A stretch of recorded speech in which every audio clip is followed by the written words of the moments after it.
1.24 garis miring 2024 Ditreskrimum tanggal 21 Mei 2024. Surat perintah penampakan nomor titik 2 SP titik kap garis miring 79 garis miring 5 Romawi garis miring res titik 1 titik 24 garis miring 2024 garis miring Ditreskrimum tanggal 21 Mei 2024.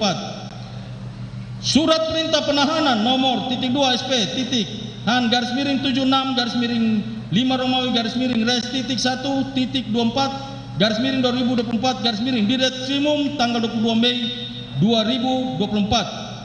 Ironisnya, terhadap seluruh surat tersebut di atas yang dikeluarkan oleh termohon sangatlah keliru, salah orang, error in persona, atau salah sasaran, sebab sejak tahun 2016 atau 8 tahun lalu dengan bersandar pada rilis termohon sendiri atau putusan Mahkamah Agung RI nomor 1035 garis miring K garis miring PIT garis miring 2017 yang termasuk DPO atas nama Peggy alias Peron, bukan Peggy Setiawan, karena Peggy Peron dan Peggy Setiawan adalah orang yang berbeda baik dari usia, alamat, ciri-ciri, dan ini dan permohonan memperjelas perbedaan tersebut sebagai berikut.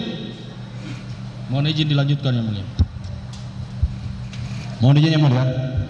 Peggy alias Peron pada tahun 2016 berusia 22 tahun dan pada tahun 2024 berusia 30 tahun. Jenis kelamin laki-laki, kewarganegaraan Indonesia, tempat tinggal terakhir di Desa Banjarbangun, Kecamatan Mundu, Kabupaten Cirebon, dengan ciri-ciri khusus tinggi 160 cm, badan kecil, rambut keriting, dan kulit hitam. Sedangkan Peggy Setiawan tidak menggunakan nama alias serta tidak ada satupun orang yang mengenalnya dengan nama Peron, atau tidak ada teman ataupun pihak keluarga yang pernah memanggilnya dengan nama Peron. Kemudian pada tahun 2016 berusia 20 tahun dan pada tahun 2024 berusia 28 tahun, rambut lurus dan alamat di dusun 1 Blok Simaja RT 04 RW 02 Desa Kepompongan Kecamatan Talun Kabupaten Cirebon. Lebih lanjut, pemohon alias Peggy Setiawan saat kejadian pada tanggal 27 Agustus 2016 telah bekerja sebagai kuli bangunan di Kota Bandung dan berdomisili di Kota Bandung. Bahkan keberadaan pemohon bekerja di Kota Bandung sejak pemohon selesai sekolah lanjutan pertama atau SLTP. Sekitar berusia pemohon masih berumur 16 tahun. Oleh karena itu, kesalahan yang dilakukan oleh termohon adalah perbuatan semena-mena, tindakan yang tidak manusiawi, yang nyatanya telah salah menangkap dan menahan seseorang, dalam hal ini pemohon. 11. Bahwa mengenai penangkapan dan jawaban pada intinya termohon mendalilkan sebagai berikut.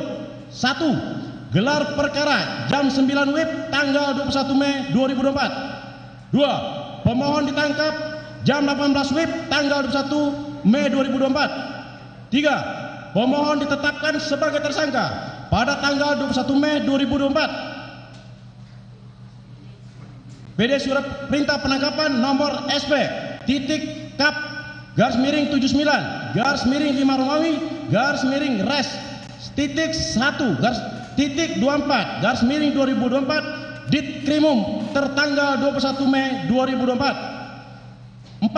BAP terhadap pemohon dilakukan tanggal 22 Mei 2024. Dengan demikian terjadi kerancuan bahwa pemohon diperiksa dan hasil pemeriksaan tersebut dituangkan dalam BAP tanggal 22 Mei 2004, sedangkan pemohon telah ditetapkan sebagai tersangka tanggal 21 Mei 2024. 12.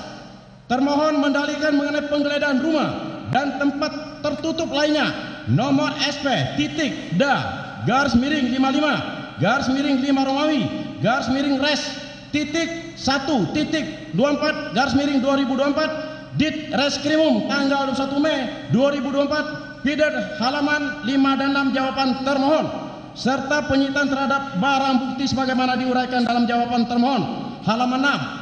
Selanjutnya izin penggeledahan dan penyitaan terhadap barang bukti tersebut di Pengadilan Negeri Sumber terbit tanggal 30 Mei 2024 dengan alasan termohon didasarkan pada jawaban termohon halaman 30 huruf D. Pada intinya termohon mendasarkan mengenai penggeledahan pada pasal 34 ayat 1 dan 2 KUHP dan pasal 38 ayat 1 dan ayat 2 KUHP mengenai penyitaan. Sudah barang tentu dalam perkara akuat pasal 34 ayat 1 dan 2 KUHP mengenai penggeledahan, pasal 38 ayat 1 dan ayat 2 KUHP mengenai penyitaan tidak relevan diterapkan dalam perkara ekua. 13. Bahwa selanjutnya termohon mendalilkan mengenai adanya dua alat bukti yang sah sebagaimana jawaban termohon pada angka 16 halaman 20 sampai dengan halaman 22. Ahli psikologi Saudara Nurapni SPSI MPSI yang mendasarkan pada bukti tes psikologi dari ahli terhadap pemohon selanjutnya dianggap sebagai alat bukti oleh termohon dalam perkara aqua adalah keliru karena tidak ada korelasinya dengan peristiwa dan pemohon sebagai pelaku tes tersebut adalah pemeriksaan psikologi hanya berkenaan dengan diri pribadi pemohon. 14. Bahwa terlebih dalam menilai dua alat bukti perlu adanya pengujian dan keyakinan hakim yang ditimbulkan dari dua alat bukti tersebut. Pada pasal 183 KUHP junto pasal 5 ayat 1 Undang-Undang Nomor 48 Tahun 2009 menegaskan hakim dan hakim konstitusi wajib menggali, mengikuti dan memahami nilai-nilai hukum dan rasa keadilan yang hidup dalam masyarakat. 15. Bahwa terhadap hal-hal selain selebihnya pemohon bertetap pada dalil permohonan sebagaimana surat permohonan pra-peradilan pemohon tertanggal 11 Juni 2024. Berdasarkan alasan-alasan tersebut pemohon bertetap pada petitum permohonan semula dan mohon kepada hakim tunggal yang memeriksa dan mengadili perkara ini agar kiranya menerima, mengabulkan permohonan pra-peradilan pemohon untuk seluruhnya, atau apabila yang terhormat mulia Hakim Pengadilan Negeri Bandung kelas 1 khusus memeriksa dan mengadili perkara ini akuah berpendapat lain dalam peradilan yang baik, mohon putusannya yang seadil-adilnya. Terima kasih, hormat kami kuasa hukum pemohon. Sudah dibacakan, langsung luar biasa. Sepertinya sudah makan ini kelihatan. Sudah. Ya, sidang boleh serius, tapi urusan perut jangan terabaikan. Oke. Kebetulan yang mulia, mohon izin. Kebetulan background dari militer. Ya. Ada renpo ini kan? Izin yang mulia, ada renpo.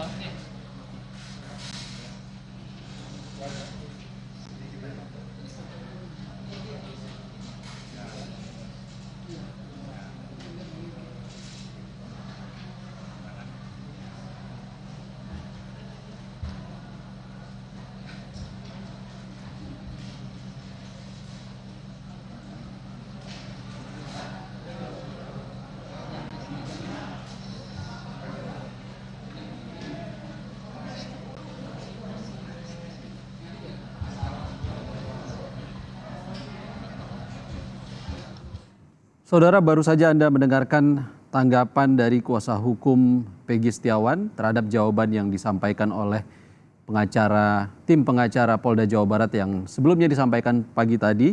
Dalam replik yang disampaikan oleh tim kuasa hukum Peggy Setiawan membantah sejumlah jawaban yang disampaikan oleh pengacara Polda Jawa Barat yang disampaikan sebelumnya. Tadi sempat disampaikan oleh tim kuasa hukum terkait dengan berkas penyidikan tersangka Peggy Setiawan yang dikembalikan oleh Kejaksaan Tinggi Jabar pada 20 Juni lalu juga disampaikan di awal replik, di mana Kejaksaan Tinggi Jabar mengembalikan berkas penyidikan Peggy Setiawan karena dianggap belum lengkap secara formil dan juga material.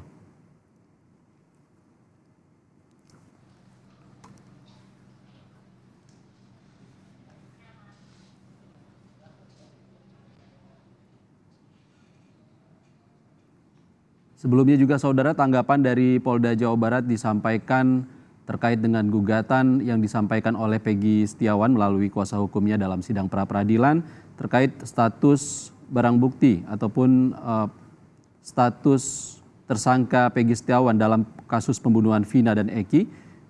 Pihak Polda Jawa Barat menyampaikan dalam proses penyelidikan dan juga penyidikan, Polda Jawa Barat menyebut bahwa hasil forensik terkait dengan pencarian wajah dan menemukan wajah Peggy Setiawan memiliki kecocokan 90% dengan buron yang selama ini dikejar oleh Polda Jawa Barat.